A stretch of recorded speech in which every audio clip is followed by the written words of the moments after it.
네, 31명의 사상자를 낸 경기 화성 1차 전지 공장의 화재 참사, 총체적 인재라는 사실이 속속 드러나고 있습니다. 이슈플러스에서 집중적으로 다뤄보겠습니다. 양지민 변호사, 문소영 기자 나와 있습니다. 어서 오세요. 안녕하세요. 안녕하세요. 네, 어제 최초 발화 당시 CCTV 장면이 공개가 됐는데요. 관련 리포트 먼저 보시겠습니다. 오전 10시 30분. 쌓여있는 배터리가 폭발하면서 갑자기 흰 연기가 피어오릅니다. 1차 폭발입니다. 지나가던 직원은 깜짝 놀라 뒷걸음질치며 몸을 움츠립니다. 작업장 뒤편에 있던 사람들도 놀란 듯 일어나고 연기가 피어오르는 쪽으로 사람들이 다가옵니다. 직원들은 쌓여있는 배터리들을 옮기기 시작합니다. 연기는 빠른 속도로 퍼지기 시작하고 일부 직원이 소화기를 들어보지만 곧이어 2차 폭발이 발생합니다. 배터리를 옮기던 사람도 폭발 충격을 받은 듯 물러섭니다. 3차 폭발이 발생하면서 검은 연기는 급속히 퍼집니다. 소화기로 불을 꺼보려 하지만 연기는 더욱 심해지고 불꽃이 또 일어납니다. 4차 폭발 뒤에도 여러 차례 폭발이 연이어 발생하면서 순식간에 화면은 연기로 덮여 더 이상 보이지 않습니다. 처음 연기가 피어오르고 45초 만에 검은 연기가 시작된 3차 폭발로부터는 딱 15초 흐른 뒤였습니다. 근데 문 기자, 이게 참사 이틀 전에도 화재가 발생했는데 이걸 쉬쉬하고 넘어갔다는 거잖아요. 네, 그 참사 이틀 전에도 이제 이번에 화재가 발생한 곳이 3동인데요. 네. 이틀 전에 바로 옆 2동에서 불이 났었다고 합니다. 네. 그러니까 당시에는 불이 크지가 않아가지고 직원이 소화기로 자체 진화를 했고 소방에 그래서 신고하지 않았다는 게 이제 아리셀 측의 설명인데요. 하지만 네. 이제 앞서 보신 대로 이렇게 네. 화재가 나면은 굉장히 빠른 속도로 급속하게 번지잖아요. 그러게요. 그래서 배터리에서 이렇게 불량이 발생해서 불이 났다면 그냥 넘어갈 게 아니라 제품들에 대한 이제 충분한 재점검이 필요했다는 게 전문가들의 지적입니다.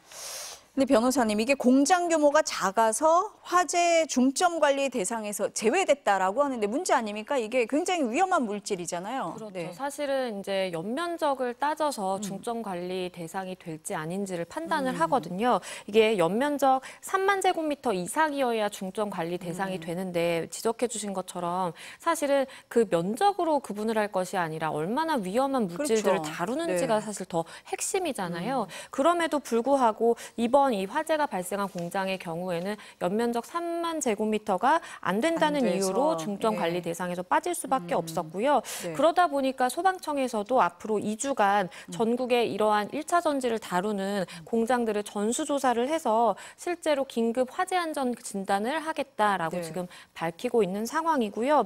그런데 문제는 네. 소규모 공장의 경우에는 아예 지자체 신고가 안 된 경우도 굉장히 많다고 합니다. 네. 그러다 보니까 대략적인 어쨌든 현황 파악이 돼야만 가서 긴급 화재 진단을 할 것인데 네. 그것 자체도 지금 파악이 제대로 안 되다 보니까 소규모 공장의 경우에는 네. 아예 너무나 이제 미등록된 상태로 운영되다 보니까 사각지대에 놓여 있는 것 아니냐라는 문제점이 있습니다. 그러니까 현황 파악조차 제대로 안 됐다 이런 말씀이신데, 근데 문제가 또 있어요. 희생자 대부분이 외국인 노동자들인데 불법 파견됐을 가능성이 높다 이런 보도가 나옵니다. 네. 어떻습니까? 그 희생자 대부분이 이제 아리셀 소속이 아닌 그 메이셀이라는 회사의 소속입니다. 이제 이 메이셀은 아리셀 건물 3동의 2층에 있다고 그래요. 같은 회사 안에는 있는 거네요? 네네. 그래서 이제 뭐 아리셀이 모기업이다, 뭐 유착 관계가 있는 거 아니냐, 뭐 이런 의혹들이 네, 나오고 네. 있는데요. 네. 어쨌거나 아리셀 측은 그 숨진 노동자들이 파견직이라고 했다가 또 뭐 나중에는 도급직이라고 했다가 오락가락 발언을 했습니다. 그래서 네. 고용노동부 지역사고 수습본부에 따르면요, 네. 두 업체 간 도급 계약서는 없고 이제 구두 계약만 이뤄진 것으로 파악되고 있다 이렇게 네. 밝혔고요. 아까 말씀드린 대로 이제 노동 단체들은 이 아리셀과 메이셀의 유착 관계 의혹을 이제 제기를 하면서 진상 규명을 촉구를 했습니다. 또 메이셀은 그 산재 및 고용보험에도 가입하지 않은 상태로 파악이 되고 있는데요. 네. 이제 불법 파견 여부를 포함해서 이제 이 부분도 수사가 이루어질 전망입니다. 그래서 앞서 리포트에 보신 대로 이제 어제 경찰은 네. 아리셀 관계자 3명 그리고 인력 파견 업체 그 메리셀 2명 등 5명을 이제 업무상 과실치사상 혐의로 입건을 했는데, 이 아리셀 관계자 3명은 오늘 또 그 산업안전보건법 및 중대재해처벌법 위반 혐의로도 노동당국에 입건이 된 상태입니다. 네. 변호사님, 이 외국인 노동자들한테 안전교육이 제대로 이루어졌을까? 이런 의문이 계속 제기가 되고 있고요. 또 만약에 지금 얘기한 대로 불법 파견이다. 이럴 경우에는 또 어떻게 되는 겁니까? 불법 파견의 경우에는 이제 파견법에 따라서 형사처벌의 가능성이 있는 것입니다. 네. 지금 불법 파견의 이제 이야기가 나올 수밖에 없는 것이요. 네. 지금 원칙적으로 파견법에 따르면 32개 분야에 대해서만 이 근로자를 파견을 해서 이제 파견 근로자를 받을 수가 있는데 특히나 이 제조업 그러니까 직접 생산 이 셀에 들어가서 네. 가동 라인에서 근무하는 인력의 경우에는 파견이 불가능한 상황이거든요. 물론 지금 이제 다수의 사망자가 발생한 그 2층에서 실질적으로 이러한 직접 생산에 가담을 해서 생산 업무를 하는 근로자였는지의 확인 여부는 필요합니다. 그런데 만약에 정말로 네. 직접 생산 라인에 들어가서 일을 했다라고 한다면 사실상 파견법 위반일 가능성도 있는 네. 것이고요. 그렇다라면 형사처벌 가능합니다. 더불어서 여기에 이제 이야기가 나오는 게 소방당국에 사전에 이제 우리는 사업장은 이제 양호하다라고 해서 그 시설 점검에서 자체 검사를 한 다음에 보고를 했던 적이 있었어요. 그렇죠. 네. 이러한 양호의 등급을 자체적으로 판단하려면 이 근로자에 대해서 그 소방안전 교육이라든지 이런 것들을 제대로 실시를 했었어야만 했거든요. 네. 그리고 이 업주의 그 기자회견 당시에도 지적이 됐던 것이 이 근로자가 외국인인데 그러면 그런 교육이라든지 이런 것들이 외국어로 이루어졌냐라는 질문에 이 사업주 같은 경우에는 다양한 언어로 다 교육을 했다라고 이야기를 하기는 했지만 이것이 정말 사실인지 만약에 그렇지 않고 아무리 파견 근로자라고 하더라도 해당 언어가 아니라 실제로 알아들을 수 없는 정도의 그냥 수박 겉핥기식의 교육만 이루어졌다라고 형식적으로 한다면 그냥 하고 넘어갔다고 그렇죠. 하면 그러면 네. 사실은 본인 자체 판단에 의해서 소방당국에 우리는 시설 점검 양호하고 이러한 교육도 이수했다라고 보고를 한 것은 거짓 보고가 될 수가 있기 때문에 또 문제의 소지가 있습니다. 네, 그런 부분에 대한 조사도 이루어져야 된다 이런 말씀이신데요. 근데 지금 시신 훼손이 심해서 신원 확인이 어렵다 이런 얘기가 계속 나오고 있어요. 네. 유가족들은 엄청 애가 타는 상황 아니겠습니까? 예, 맞습니다. 그러니까 건물 2층에서 발견된 40대 남성을 끝으로 이제 사망자 23명의 시신이 수습이 됐는데요. 한국 국적이 5명으로 확인이 됐고 중국 국적이 17명, 라오스 국적은 이제 1명으로 확인이 됐습니다. 다만 시신 대부분이 말씀하신 대로 이제 훼손이 심해서 네. 한국인 3명을 제외하고는 아직 그 신원 확인에 어려움을 겪고 있는 상태인데요. 아, 네. 근데 또 이제 사망자들은 모두 국가수에서 부검을 한 뒤에 이제 유족 의사에 따라서 장소를 마련해 빈소를 차릴 예정이라고 합니다. 근데 지금 부검 말씀을 하셨는데 이 부검 절차 때문에 유가족이 항의하는 일이 있었다는데 이건 무슨 얘기입니까? 네, 그 가장 현장에서 이제 먼저 발견됐던 50대 김모 씨가 병원으로 옮겨졌지만 결국 숨지는 이제 안타까운 네. 일이 있었는데요. 네. 부검을 위해서 이제 시신을 국가수로 옮기겠다고 하자 그 유족들이 연락도 제대로 받지 못했다 이러면서 네. 이제 거세게 반발하는 일이 벌어졌습니다. 유가족 이야기 잠시 들어보겠습니다. 네. 아니 아빠 가는 것도 못 보게 왜 이러세요 진짜. 아니 어떻게 그럴 수가 있어요. 전화 받으셨으면 유족한테 간다고 연락은 주실 수 있잖아요. 아, 정말 안타까운 상황인데요.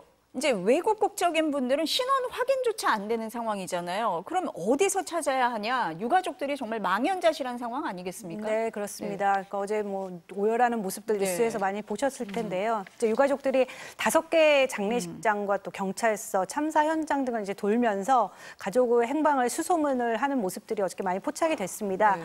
또 이제 올해 결혼을 앞둔 30대 딸을 찾는 아버지의 사연이 좀 가슴 뭉클하게 네. 다가왔는데요. 이제 우리 딸 목걸이라도 확인을 해야겠다면서 애타는 심정을 토로했습니다. 유가족들의 이야기 들어보겠습니다. 목걸이 사진 하나 찍어주면 여자들 보기만 하면 벌써 확인되는데 그것도 안 해주고서 그래. 목걸이만 보면 안다고요. 우리는 가족이니까. 유족들은 잘 해줘야 되잖아. 안 그래요? 어린아 안 친해서 어떻게 돼야 된다는데 이거 우리 또 없고 그저 이래 기다리라고. 아, 정말 안타깝습니다. 변호사님. 근데 이분들의 경우에 산재 적용은 어떻게 되는 거예요? 이게 불법 파견, 국적 이런 문제 때문에 오히려 또 차별을 받게 되는 건 아닙니까? 네, 지금 좀 문제가 네. 있어 보입니다. 왜냐하면 지금 언급해 주신 것처럼 공장 자체는 아리셀이고 그리고 지금 대부분 사망자가 2층에서 발생했는데 거기는 또 메이셀이라는 업체예요. 근데 산재보험이라든지 고용보험에는 지금 가입이 안 되어 있는 것으로 지금 밝혀지고 있고 사실은 산재로 인정이 되려면 그것도 아리셀에서 산재로 인정이 되려면 아리셀에 근무한 근로자라는 이제 근로자성이 인정이 돼야 되거든요. 기본적으로. 그렇기 때문에 그러한 사실관계를 좀 파악을 해봐야 될 것으로 보이고요. 근로자성을 인정하는 데 있어서 이제 중요한 것은 형태가 파견 근로자였다고 하더라도 실질적으로 아리셀의 직원의 관리 감독 하에서 일을 했고 지시에 따라서 일을 했으면 아리셀 소속의 근로자로 볼 수 있을 근로자성이 인정될 수 있고요. 그렇다면 아리셀에 가입한 이제 산재 보험에 따라서 산재로 인정된다면 그 부분에 대한 보상을 받을 수 있겠죠. 근데 일단 지금 나오고 있는 이제 이야기로는 업체 자체적으로 보험에 가입을 된 것이 있고 이러한 인사사고에 대비를 해서 가입을 해둔 것은 있는 것 같아요. 그래서 1차적으로 그러한 사보험을 이용을 하는 방법도 있을 수 있겠고요. 만약에 근로자성 지위가 인정이 된다면 산재 인정도 충분히 고려해볼 가능성이 있습니다. 네, 외국인 근로자라고 해서 또 일용직 근로자라고 해서 차별은 받지 않는 그런 조치가 좀 있었으면 좋겠습니다. 주제 바꿔볼게요. 20년 전에 발생한 밀양 성폭행 사건 저희가 다룬 적도 있는데 가해자들의 신상이 공개되면서 이제 주목을 받았잖아요. 근데 밀양시가 대국민 사과를 했습니까? 네, 어제 그 밀양시장과 시의회 또 밀양 지역 80여 개의 종교 시민단체 관계자들이 그 여중생 집단 성폭행 사건에 대한 사과문을 발표를 했는데요. 일단 직접 들어보겠습니다. 네. 이 사건으로 이루 말하지 못할 큰 고통을 겪은 피해자와 그 가족들 그리고 상처받은 모든 분께 진심으로 사과드립니다. 피해 학생과 그 가족이 겪었을 고통을 충분히 이해하지 못했고 그들의 목소리에 귀 기울이지 못했습니다. 우리 모두의 불찰입니다. 네, 사과문에는 이제 피해자 회복 지원을 위한 자발적 성금을 추진하고 있다. 뭐 이런 내용도 포함이 됐습니다. 아니 밀양 혐오가 얼마나 심각했으면 이런 사과까지 나오게 된 겁니까? 네, 그 밀양시청 홈페이지에 그 시민의 소리라는 네. 이제 게시판이 있거든요. 거기에 보면은 밀양시를 비판하는 글들이 4,000개 넘게 올라와 있다고 합니다. 그러니까 뭐 밀양에 가지 않겠다부터 뭐 밀양 농산물은 앞으로 사지 않겠다 같은 이제 밀양 거부 운동으로 이제 번지자 네. 심상치 않다 해서 생각한 네. 밀양시 측이 공식 사과를 결정을 한 겁니다. 근데 이렇게 사과하면서 질의응답은 안 받았다면서요? 네, 그 밀양 시장뿐만 아니라 이제 보신 것처럼 꽤 많은 사람들이 대국민 그러게요. 사과 자리에 나와 나와서 있었는데. 고개를 예. 숙였잖아요. 그래서 네. 그만큼 밀양에 대한 혐오가 이제 방치할 수 없을 만큼 심각해졌구나. 그러게요. 그래서 예. 밀양시가 이제 공식 사과를 한다는 소식을 들었을 때 네. 이제 이 이미지에서 벗어나겠다는 이제 의지가 굉장히 강하다 이런 생각이 네. 들었었거든요. 근데 행사장 이렇게 진행하는 순서를 보면 질의응답은 생략이 됐고요. 네. 또 보도자료로 참고해주면 감사하겠다 이런 사회자 발언으로 아주 급하게 마무리되는 모양새를 취했습니다. 현장 분위기 잠시 보겠습니다. 네. 질문 좀 받아주세요. 이게 취재진이 많이 하는데 질문 좀 받아주셔야 되는 거 아니에요? 시장님 질문 좀 받아주세요. 언론사에서 많이 왔는데 그리고 질문 좀 받아주셔야 되는 거 아닙니까? 대신하겠습니다. 제가 뭐또 말씀드리겠습니다. 변호사님 이렇게 밀양시가 이제 사과하는 상황까지 되기는 했는데 한편에서는 엉뚱한 사람이 가해자가 됐다 이러면서 허위 사실 작성자를 처벌해달라고 9명이 집단 진정서를 제출했다는데 20년 전 사건이잖아요. 이걸 가려낼 수가 있습니까? 일단은 지금 이 신상 공개를 하는 사람들의 입장은 과거의 언론 보도라든지 실제로 어떠한 이제 처분을 받은 것이 있다면 그것을 근거로 해서 신상 공개를 하고 있는 것으로 보여요. 네. 그런데 지금 나는 이 사건과 무관한데 지금 나의 이름이 거론되고 있다라고 주장하는 9명의 경우에는 네. 과거에도 사실상 나는 큰 관련이 없었고 그리고 그렇게 오해를 받아서 이것을 바로잡 바로잡으려고 10년 넘게 본인이 노력을 했지만 이것이 바로잡히지 않고 있다라고 지금 호소를 하고 있는 네, 상황이거든요. 네. 그런데 그렇게 지금 모인 당사자들이 9명이나 되는 것입니다. 그렇기 때문에 일단은 이 당사자들의 입장에서는 본인들이 실제로 그때 당시에 어떠한 이 사건과 관련해서 처분을 받은 것이 없다라는 점, 그리고 본인들이 뭐 조사를 받았다는 사실이 네. 없다라는 점, 그리고 본인들이 이야기를 하기로는 그때 당시 사실관계를 바로잡기 위해서 10년 전부터 본인이 이메일을 보내고 접촉을 하고 이런 자료들이 있다라고 주장을 하고 있기 때문에 그런 것들을 근거로 한다면 본인들이 정말로 정말 무고한 그러한 이 명예훼손의 피해자다라는 것을 입증을 할 수도 있겠고요. 이 부분은 일단 지금 진정을 두고 진정을 넣고 이런 수사기관에 넘어가 있는 상황이기 때문에 수사기관 판단에 따라서 이제 결론이 날 것으로 보입니다. 근데 이렇게 논란이 되고는 있는데 밀양 가해자들의 신상 계속 공개가 되고 있죠. 네. 그러니까 밀양 집단 성폭행 가해자라면서 신상이 폭로됐던 남성이 최근에 이제 직장에서 퇴사 처리된 것으로 전해졌는데요. 네, 네. 지난 21일에 한 유튜버가 소년원에 보내진 20명 중 한 명이라면서 A 씨의 신상을 네. 폭로를 했어요. 그러니까 최근까지 밀양에서 각종 스포츠 동호회에서 활동 중이다. 또 울산 지역의 한 기업에 다니는데 이제 8천만 원의 연봉 추정치 또 그리고 곧 결혼을 앞두고 있다, 뭐 이런 네. 내용까지 포함이 됐었거든요. 그래서 이후 해당 회사 홈페이지에는 이제 항의 글이 빗발쳤고요. 결국 업체는 지난 24일 홈페이지에 사회적으로 이슈가 된 사건 관련 직원은 퇴직 처리되었음을 네. 안내드립니다라는 공지문을 올렸습니다. 그래서 이에 따라서 신상 공개로 지금까지 직장을 잃게 된 밀양 사건 가해자는 5명으로 늘어났습니다. 근데 변호사님, 만약에 이런 분들이 해고가 부당하다라고 해서 소송을 하게 되면 법적으로는 어떻게 돼요? 일단은 뭐 나의 해고가 이제 부당하다, 부당해고다라고 해서 다투고자 한다면 일단은 노동위원회에 뭐 진정을 낸다라든지 아니면 실제 뭐 행정소송으로 가는 방법들이 있겠습니다. 네. 그런데 이 부당해고 여부를 판단하는 데 기준이 있어서 가장 중요한 것은 당사자들이 작성한 근로계약서거든요. 근데 근로계약서에는 근로를 하기에 현저히 불가능한 상황인 경우에는 사실상 근로계약을 해지할 수 있도록 되어 있고요. 즉 해고를 한다라는 이야기죠. 네. 만약에 이제 해고 통보를 하는 날짜라든지 충분한 시일을 가지고 통보를 하고 그리고 현저히 근로가 불가능한 그런 상황에 부합을 한다면 문제는 없을 것으로 보이고요. 좀 특수한 것이 이제 서비스직으로 저는 알고 있는데 만약에 서비스직 근무자의 경우에는 사실상 고객과 대면을 해야 되다 보니까 이런 이슈에 휘말리는 것이 좀 부적합하다고 볼 여지가 있습니다. 네. 그렇기 때문에 다툼의 소지는 있겠지만 회사 입장에서는 이제 문제가 없다라고 판단을 하고 있는 것으로 보입니다. 네.